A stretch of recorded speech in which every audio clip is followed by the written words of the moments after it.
Black Ops 6 Season 4 update is full of some crazy things and also possibly even some negative things amongst the community. Today I wanted to go over the patch notes with you guys, just kind of check them out as my first time myself, just kind of see what's coming. I know a little bit pre-game, kind of already what's going in because I am on Twitter a lot, so I already kind of know, but drop a like, subscribe to the channel, and let's get right on into this update. If you want to unlock the brand new Dark Matter, Abyss, and Nebula camos inside of Black Ops 6, check out Mitch Cactus. They're the biggest and most reliable in Call of Duty, which will help you grind out weekly events, camos, and unlocks completely legitimately for Xbox, PlayStation, and PC. Code SPAZO for 5% off. So here we go. We got the roadmap right here. I think we can go ahead. Actually, it won't let me enlarge it, but we can kind of see some multiplayer maps. We obviously can see the game mode Grief for zombies, Shatter Blast ammo mod, new Dark Ops challenges, which is very, very cool. We got the Grim Reaper support, which is a new kill streak. We also have an Abomination challenge LTM, Starting Room LTM, and then King of the Dead. We have a ton of other stuff. I'm going to kind of talk about it a little bit once we get more into like each and everything that's coming out. So I'm not going to cover the multiplayer stuff because frankly, I don't really think many of you guys care about multiplayer, but we're going to hop into the zombies. So new mode, season 4 content for Black Ops 6 Zombies Grief returns. Drop into this epic 4v4 competitive battle on all maps, outlasting the opposition while securing capture zones to debuff and grief your opponents. The last team standing wins. Additional gameplay content. Crack open the armored undead and create an area of effect explosions with the Shatter Blast ammo mod. Chew over the impressive effects of 3 new gobblegums and create even bigger explosions with the Grim Reaper support launcher. New modes and more. Unlock hidden rewards with more Dark Ops challenges. Then prepare to face down in a powered up Abomination. Survive as long as you can in the Starting Room LTM. Improve your leaderboard worth by zombie slaying for bragging rights and rewards. So we just got a summary, and that's a lot to kind of talk about. First things first, Grief. Black Ops 2, cool game mode. You kind of basically PvP'd in sets of challenges like who can out-survive the other team, right? So this is definitely going to be a pretty cool season so far with that. That'll be fun. So yeah, Grief. 4v4 competitive mode where 2 teams outwit and outlast each other. Capture zones to debuff enemies. No damage against other players. Respawns every 3rd round. Okay. Available maps: Liberty Falls, Terminus, Citadel, The Tomb, and Shattered Bell. So every single map in the game. Wonder Weapons, Gobblegums, Exit Strategy, Idolize, Wonder Bar, Timeout, and Flavor Hex. So those are all restricted. Then it says, not seen since Black Ops 2, Grief returns to zombies. This fan favorite mode pits 2 teams of 4 against each other, with both sides vying out to survive the other. As the battle lines are drawn between Sam and director Richtofen, each team pledges their support to one of these rivals at the end of the match or at the start of a match, subsequently receiving handler comm support from one of them throughout the ensuing chaos. So, yeah, 2 sides, Richtofen and Sam, which is going to be pretty cool. Indirect PvP combat. The action is almost immediate as both teams drop into either side of the same Grief arena within the chosen zombies map. And indirect PvP comes effect right away. The 2 teams of 4 players can't outright kill members of the enemy team, but can interact with them by body blocking, slowing them by using melee, bullet-based weapons, or projectiles. That's interesting.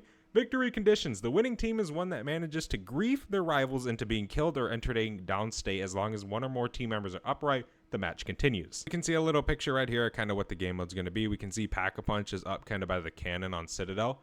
That's going to be interesting. This action is constant and can get incredibly chaotic, due in part to your proximity to your opponents and the hordes of undead are encroaching on your team, thanks to the arena being a subsection of the main zombies map. These are known as Grief Arenas. Within a Grief Arena are a variety of features. An open environment. Grief Arenas are clearly defined areas where any critical doors have already been opened and the power already be turned on.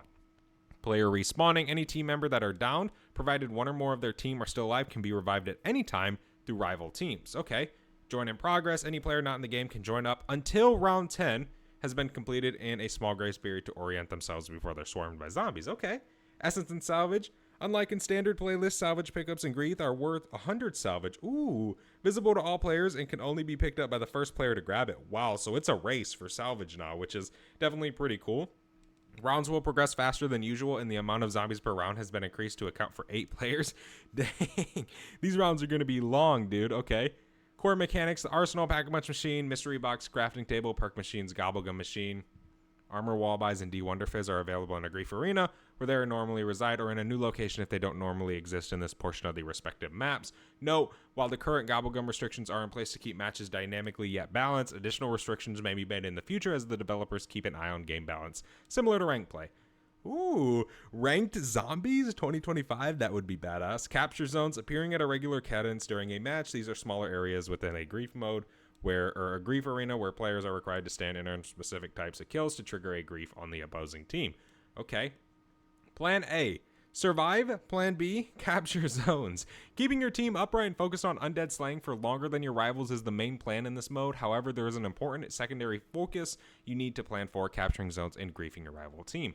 Capturing zones appear at regular intervals throughout a match, and after stepping through the glowing perimeter, you and your team can secure the zone by staying inside of it and dispatching zombies.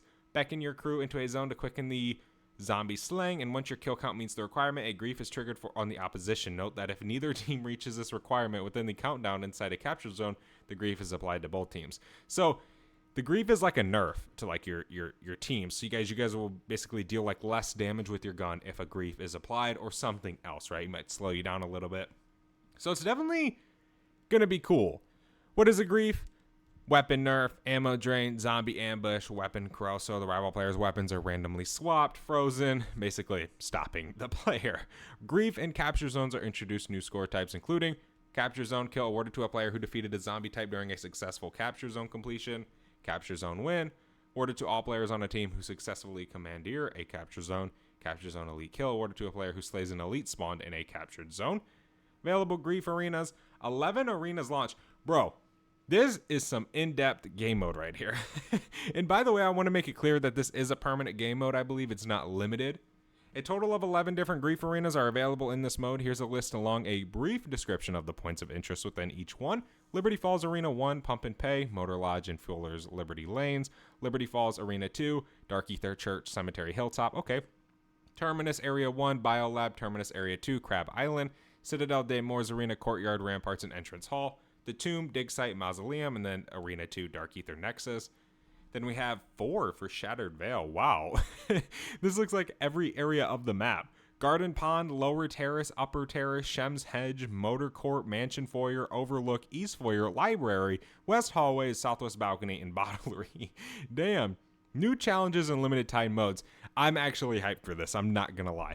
Access the following new content within all 5 zombie maps unless otherwise stated throughout Season 4. Dark Ops challenges. Finally, been asking for it for 4 seasons. I thought we were going to get it in Season 1. They never gave it to us. I will take it now. A mysterious new set of hidden calling cards and spontaneous amounts of XP are available at the start of Season 4 thanks to a fresh drop of zombie Dark Ops challenges. Who knows?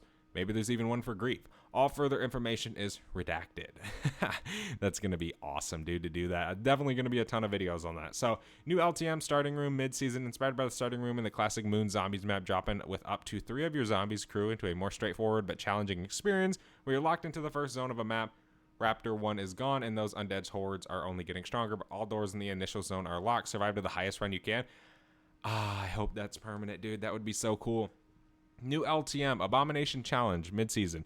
Both this and the starting room are mid-season. Enter a warped version of Liberty Falls during this new mid-season event and hunt down an ultra-powered abomination. Perhaps it's wise to bring backup. Huh. That seems weird. I don't know how that's going to work. That's going to be interesting. Okay, so we got new gameplay content in Gobblegums, so we can see some crazy little Gobblegums. It looks like balloons. Ammo mod, Shatter Blast. Launch, available, augments menu, and in-game pause menu. Ooh, look at that, dude. What is that, like a model? Bullets deal explosive damage. Yeah, we know kind of what Shatter Blast is. The major augments, big game, blast chain, blast repair, blast zone, blast boost, blast wave. We can see all of what they do. Blast chain on explosion. 3 additional explosions occur in rapid succession. Ooh, that's going to be good. For every enemy that has its armor destroyed by Shatter Blast, armor health will be restored for the player. Huh? So for every enemy, oh, okay. So every time you shoot, like, say, an armored zombie and the Shatter Blast breaks their armor, you will get that armor, basically. Then we got Blast Zone, increase the size of the explosion. Blast Boost, increase the explosion damage. And then Blast Wave, normal enemies are knocked down by the explosion. New Gobblegums, launch. Okay, let's see. Explosive Flourish. Reloading your weapon creates an explosion around you. Gobblegum lasts 2 minutes. That'll be cool. Flavor Hex, legendary. Activates a random Ultra Gobblegum.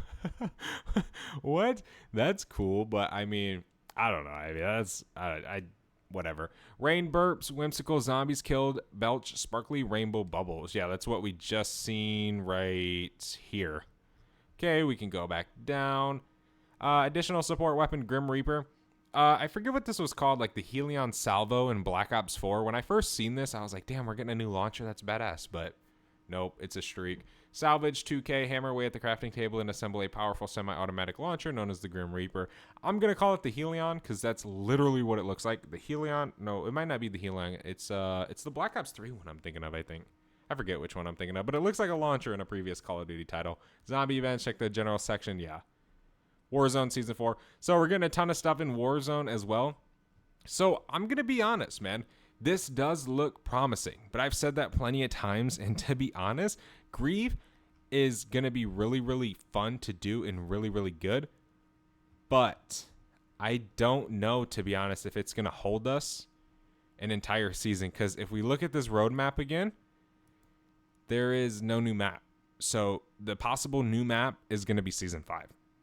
So I don't know how well this is going to go. I'm hoping. It seems like it is. I mean, this patch note, dude, I just talked for a while about Grieve. We're getting a ton of new guns. We're getting the FFAR. We're getting the LC-10. We're getting the SX model. We're getting the Olympia. Those are in season. Now, we are getting the LC-10 and the FFAR on release. So, yeah, that'll also be cool. I didn't really mention that. But, yeah, I don't know. Let me know what you guys think. Should we get a new map? Or is Grief going to hold us? What are you guys thinking about? I'm definitely a little bit nervous for it, though. I'm excited, but I'm a little bit nervous. But all I can say to wrap this video up is I'll see you guys in Grief, where we're going to 1v1. See you guys in the next one. I'm out. Have a good one. Peace.